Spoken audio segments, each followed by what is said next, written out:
Kabar baik. Pak Cakra, Ya, ini saya dengar-dengar nih Pak Cakra ini tadinya seorang Muslim. Sampai sekarang masih Muslim atau gimana Pak Cakra? saya ini bukan Muslim Islam Nabi Muhammad, tetapi Muslim versi saya sendiri. Islam versi Anda sendiri. Iya. Oke. Boleh nggak jelasin dulu Pak Cakra, perkenalkan diri dulu, latar belakangnya gimana gitu Pak Cakra. Setahu saya Pak Cakra ini kan orang Aceh. Aceh itu setahu saya itu orang yang kental dengan Islamnya. Ini bagaimana jalan ceritanya kok Pak Cakra ini bisa sampai mengatakan sesuatu yang sangat kontroversial begitu. Mengatakan Muhammad tuh tokoh fiksi yang dikarang-karang oleh pengarang hadis. Kemudian mengatakan Islam tuh pembawa kekacauan begitu. Gimana itu ceritanya Pak Cakra? Silakan. Ya baik, terima kasih atas kesempatan. Ya ceritanya panjang, tetapi bisa saya sebutkan beberapa dimensi. Bahwasanya di dalam Islam itu secara struktur ya, agama Islam itu bukan menuju kepada pencerahan, kepada perbaikan akhlak, bukan kepada enlightenment. Nah, kalau Islam bukan menuju kepada akhlak, tetapi diklaim sebagai akhlak, nah berarti ada kerancuan di dalam klaim yang dibuat. Betul. Nah, bagi saya itu sangat bermasalah. Karena kenapa? Dalam hidup ini kita lihat, walaupun kita punya sarjana, punya insinyur, tetapi akhlak itu sangat tidak bisa dipisahkan daripada perangai seseorang. Ya kan? Jadi kalau Islam tidak bisa mewujudkan dan mengaktualisasikan secara sistematis cara membentukkan aswatun hasanah yang diklaim janji datangnya Nabi Muhammad, berarti ada masalah dalam doktrin Islam itu yang sungguh bermasalah. Nah, itu Contoh-contohnya nih, contoh-contoh menurut Pak Cakra, hal-hal yang memang Islam itu merupakan ajaran yang destruktif atau merusak, itu apa contohnya misalnya? ya di banyak dimensi, tetapi di antaranya itu Islam adalah agama kebencian. Jadi benci itu kan sangat merusak, apalagi untuk anak-anak. Nah, kalau Tuhan membenci satu kaum, yaitu terutama kaum Yahudi, nah ini sangat bermasalah. Kemudian kalau Islam mengajarkan orang Islam membenci orang Kristen, orang Hindu, agama-agama lain, nah berarti umat Islam itu dibina dengan teori-teori yang demikian, sehingga mereka ketika mereka dewasa tidak bisa mengasimilasi diri mereka atau berkawan dengan orang lain, bekerja sama dalam satu usaha yang bisa menciptakan satu hasil yang baik bagi mereka sendiri dan bagi masyarakat, untuk bisa kontribusi kepada negara dan seterusnya dan kepada dunia. Nah, karena kebencian ini adalah bagian daripada iman, nah ini bermasalah bagi saya. Nah, berarti ada hal yang memang sangat miring dan sehingga Islam ini susah sekali mewujudkan konsep rahmatan lil alamin. Contoh-contoh konkretnya Pak Cakra, ayat-ayat yang menurut Anda itu sangat-sangat memiliki muatan yang Anda utarakan gitu, menjadi malapetaka bagi umat manusia, itu ayat apa misalnya? Misalnya ya ayat 29 dan ayat 123 dari surah At-Taubah. Taubah ya. Ya, dan ayat-ayat yang lain yang serupa dengan itu. Jadi Pak Cakra begini, apakah Anda setuju bahwa orang-orang yang melakukan teror begitu ya, seperti kasus bom Bali, kasus bom-bom lainnya yang terus-menerus kita lihat di Indonesia, nggak kunjung usai. BNPT sampai mencari daya upaya, segala upaya, tetap saja kejadian itu terus berulang. Dari zaman bom Borobudur sampai bom yang kemarin yang terbaru ya, bom yang terbaru kemarin yang gereja Katolik, itu menurut Anda itu memang mereka lakukan atas perintah Al-Quran itu atau bagaimana menurut Anda ini Pak Cakra? Itu saya kira sangat sangat mendasar kepada doktrin. Jadi perang memerangi agama lain itu memang bagian daripada tuntutan syariat. Nah, kan ada di ayat ayat 123 itu dan ayat-ayat yang lain di dalam Al-Qur'an itu yang memerangi yang menyatakan memerangi umat lain ya bentuknya macam-macam. Salah satu di antaranya ya pakai teror-teror yang demikian, bakar-bakar gereja, bakar-bakar pokoknya bikin-bikin kerusuhan. Nah, itu bagian daripada dakwah. Ya juga yang kita lihat perlakuan-perlakuan orang teroris kan bagian daripada itu. Kalau kita dengar dakwah-dakwah mereka kan sering kali mereka menggunakan ayat-ayat yang demikian. Apalagi hadis-hadis yang memang terkait dengan ya kekerasan lah. Apalagi kalau kita lebih mendalam kepada syariat Islam lebih khususnya, itu kan butir-butir syariat Islam itu kan butir-butir penganiayaan.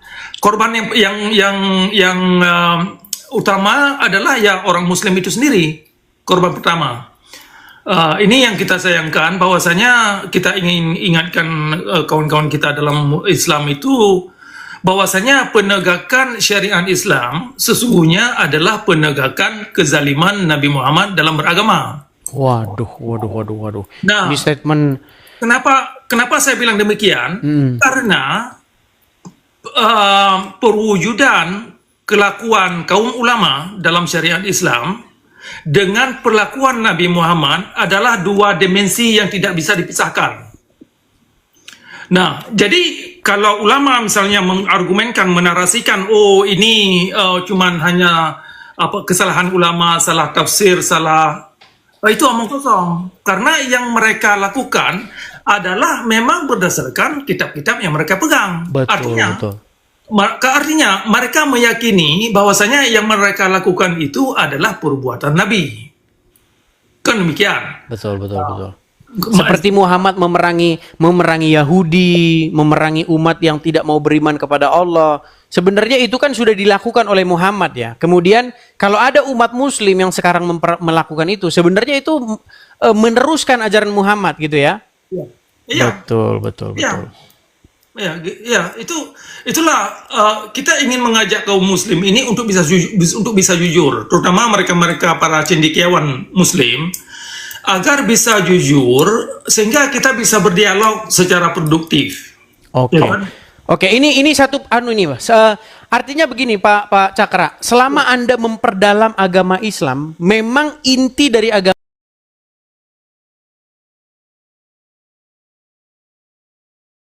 Jadi makanya saya bilang gini teman-teman, saya sebenarnya mau ngangkat tema ini, tapi mungkin nanti tema ini agak sedikit sedikit kontroversi. Sebenarnya gini, kalau kita mau jujur nih Pak Cakra, sebenarnya agama Islam tuh bertentangan dengan Bhinneka Tunggal Ika, bener nggak ya? Iya. Karena dia mengajarkan jangan berteman kecuali dengan orang Muslim, ya kan? Jangan bersahabat kecuali dengan Muslim. Jangan, bahkan ada hadis mengatakan jangan makananmu dimakan kecuali orang yang bertakwa. Jangan memilih pemimpin yang bukan Muslim, betul? Benar. Nah, sementara undang-undang dasar kita mengatakan bahwa seorang presiden itu adalah warga negara Indonesia, tidak disebutkan agama apa, betul kan? Tapi kalau dalam Muslim dilarang memilih pemimpin yang bukan Muslim. Makanya saya bilang sebenarnya ajaran agama Islam ini bertentangan dengan dasar-dasar falsafah negara kita. Nah, cuman memang orang nggak berani bersuara Pak Cakra, nggak berani. Gitu. Jadi ini teman-teman tolong direkam kalau teman-teman mau merekam ya. Saya mengatakan bahwa ajaran Islam yang sesungguhnya itu bertentangan dengan dasar negara kita dan falsafah bangsa ini. Gitu. Makanya hukum termasuk dia yang berkaitan dengan ini ya, dengan syariat Islam itu bab penistaan agama. Itu sangat bertentangan dengan azas-azas Pancasila saya kira dan azas-azas Undang-Undang 45 terutama pasal 29. Oke, oke. Ya, Ya, itulah teman-teman ya. Kalau teman-teman mempelajari dasar negara kita itu kan Pancasila. Kemudian falsafah kita itu adalah Bhinneka Tunggal Ika. Nah, sementara dalam undang-undang dasar kita ya, itu disebutkan bahwa yang boleh jadi presiden itu adalah warga negara Indonesia ya, berumur sekian sekian sekian. Tidak ada di situ agama tertentu. ya, Tetapi menurut hukumnya Islam, jangan memilih pemimpin kecuali yang muslim. ya, Bagaimana mungkin ajaran agama Islam itu bisa sejalan dengan hukum atau undang-undang dasar? Begitu. ya, ya, ya. Makanya dulu pernah Egy Sujana itu mengeluarkan satu statement bahwa selain agama Islam itu harus dibubarkan karena bertentangan dengan Pancasila. Makanya saya balik nih sekarang. Sebenarnya yang bertentangan dengan Pancasila itu adalah agama Islam. Iya, iya. Begitu. Itu benar. Memang itulah masalah. Makanya syariat Islam itu sangat bermasalah bagi Indonesia saya kira. Karena semakin orang Muslim tenggelam dalam syariat Islam, maka semakin mereka Memberontak ya. ya benar. Dan ingin mendirikan negara syariat itu. Ya benar. Iya. Jadi buktinya, kita bicara bukti ya teman-teman. Lalu apa buktinya bahwa ajaran agama atau syariat Islam itu bertentangan dengan dasar negara kita dan falsafah negara kita? Buktinya gerakan-gerakan pemberontakan seperti DITII, ya kan, Permesta, Kahar Muzakar, itu sudah kita lihat dari sejarah bangsa kita berdiri. Mereka selalu ingin memberontak. Ya. Gitu, untuk menggulingkan kekuasaan, untuk mengganti dasar hukum kita dengan syariat Islam. Itu adalah bukti bahwa sesungguhnya ajaran agama Islam itu bertentangan dengan Pancasila dan Undang-Undang Dasar 1945. Begitu. Ya benar. Itu makanya Islam yang berlandaskan teologi atau ideologi itu sangat bertentangan dengan azas-azas kemanusiaan, sangat bertentangan dengan azas-azas universal, sangat bertentangan dengan prinsip-prinsip alam. Nah, ini yang sering orang Islam tidak mengerti. Makanya kalau kita ajak mereka untuk membuktikan secara konkret mekanisme untuk mewujudkan aswatun hasanah dan agama yang rahmatan lil alamin secara ini ya, methodical, secara yang bisa ditempuh langkah-langkahnya itu bagaimana, itu susah karena tidak berlandaskan kepada azas-azas yang ada pada diri kita sebagai manusia. Tetapi karena keyakinan yang buta kepada dogma buta, ini yang membuat orang Islam ini terperangkap dalam slogan. Jadi mereka menganggap, misalkan begini, ada amal ma'ruf. Yang dimengerti umat amal ma'ruf adalah kerja baik. Tetapi kalau kita pelajari semakin mendalam, yang dikandung amal ma'ruf ternyata kerja jahat. Memerangi orang lain, ya kan, kerja yang menipu demi agama, banyaklah, terutama dalam dimensi syariat Islam.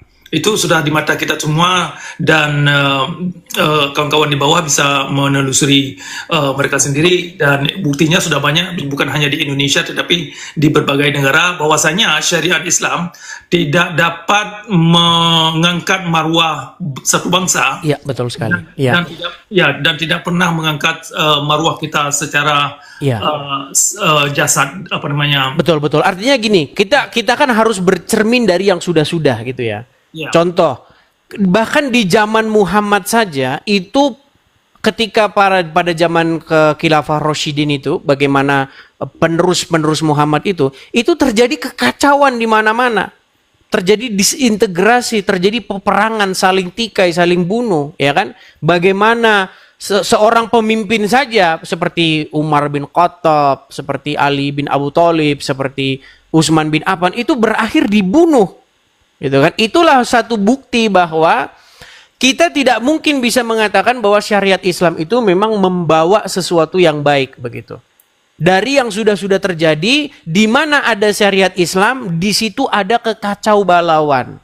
Seperti misalnya yang terjadi sekarang di Afghanistan, di Pakistan, Syria, bahkan di zaman-zaman setelah Muhammad sendiri itu kekacauan di mana-mana begitu.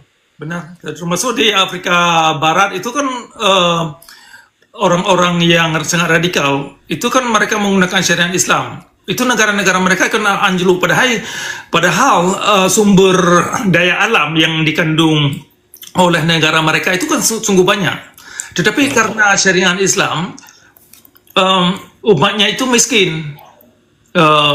Karena ya orang takut untuk datang ke sana untuk menanam modal, untuk mengembangkan satu bisnis.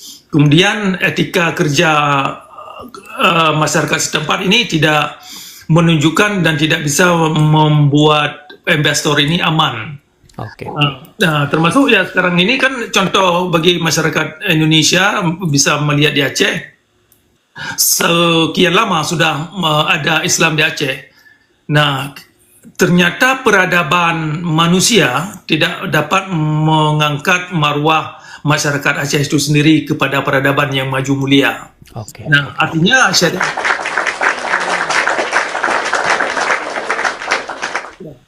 syariat Islam memang bukan kepada kebenaran, bukan kepada nilai-nilai kemanusiaan, bukan untuk mengangkat marwah dan daya nalar kita ini agar kita ini menjadi kreatif, produktif dalam hidup, bisa bermanfaat untuk diri kita ini dan untuk masyarakat dan kepada dunia. Dan syariat Islam bukan untuk mengangkat marwah kaum wanita. Nah, ini ibu-ibu yang di bawah ini tolong dipikirkan ini persoalan syariat Islam. Itu di antara korban pertama adalah kaum wanita. Betul sekali. Di mana wanita itu terkekang hak-haknya, bahkan mereka itu tidak boleh keluar rumah ya menurut syariat Islam ya. Iya. Jadi teman-teman, ya memang gini Pak Cakra, masalahnya itu banyak umat muslim itu yang tidak mendapatkan edukasi yang benar begitu. Mereka hanya mendapatkan sebuah slogan-slogan kosong tentang wah korupsi, khilafah solusinya ini segala macam. Ya puji Tuhan lah, artinya negara kita itu sudah mengambil tindakan untuk membubarkan ya paham-paham semacam ini, yang memang paham-paham semacam ini itu mengancam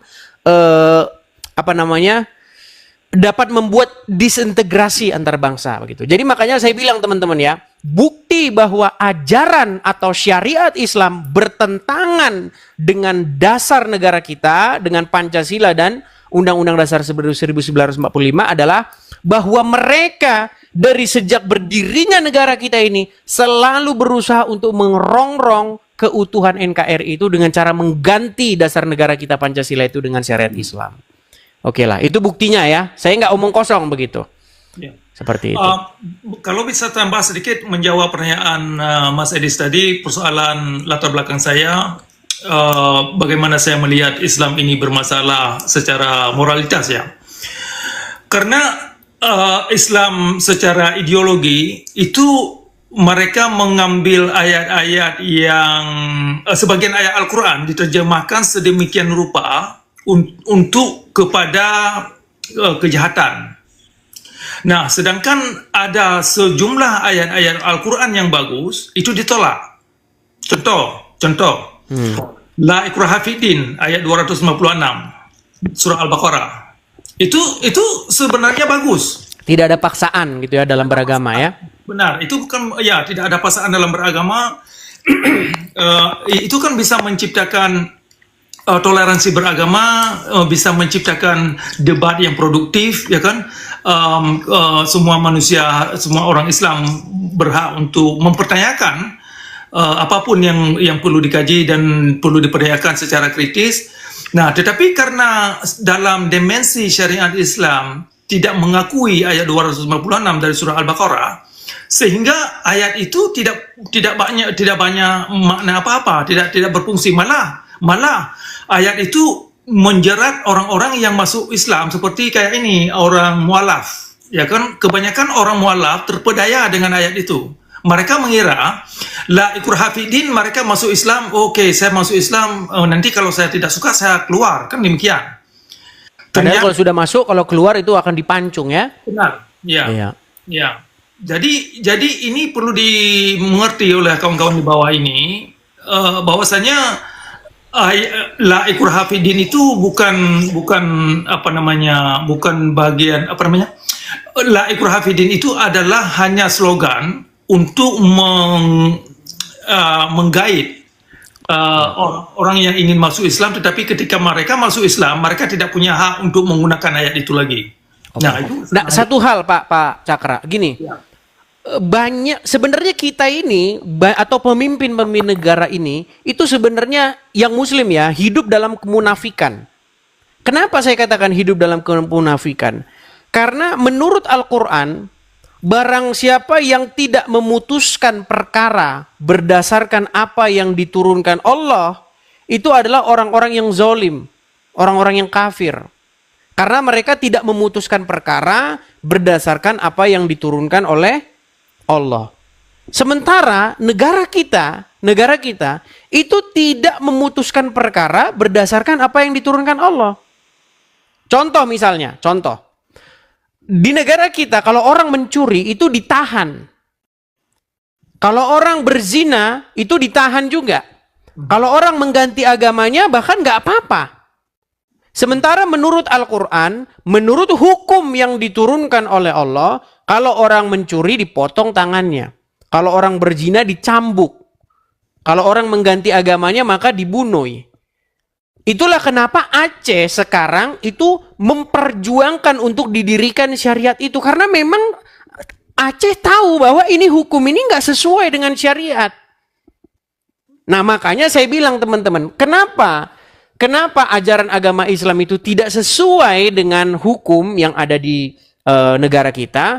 Karena memang ya apa yang diungkapkan, hukum yang dinyatakan oleh Allah tidak bersesuaian dengan hukum yang kita anut sekarang. Itulah kenapa mereka berusaha untuk menggulingkan pemerintahan untuk mengganti dasar negara kita.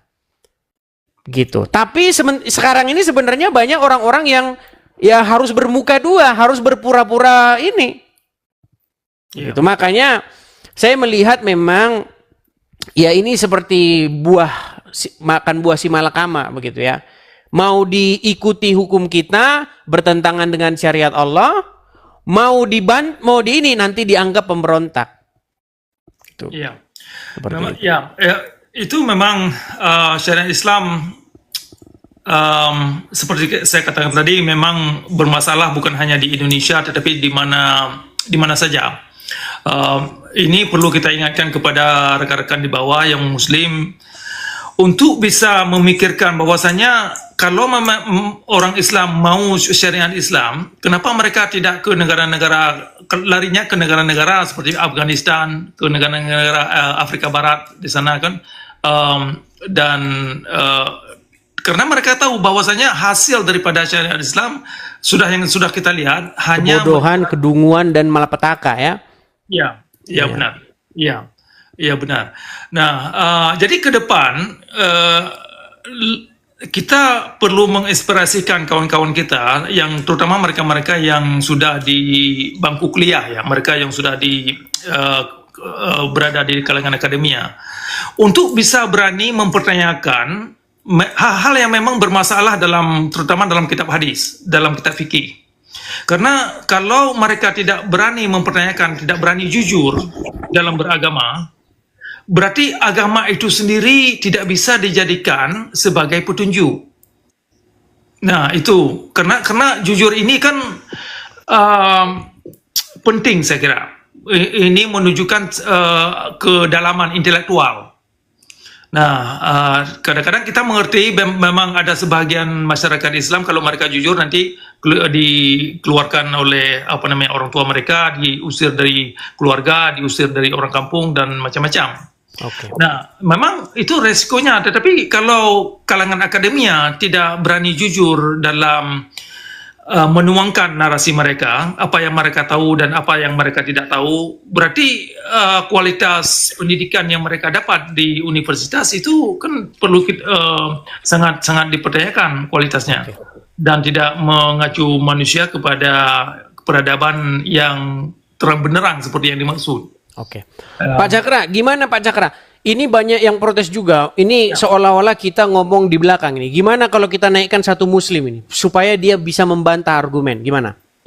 Boleh? Ya, Boleh, silakan. boleh ya. Kita naikkan satu muslim.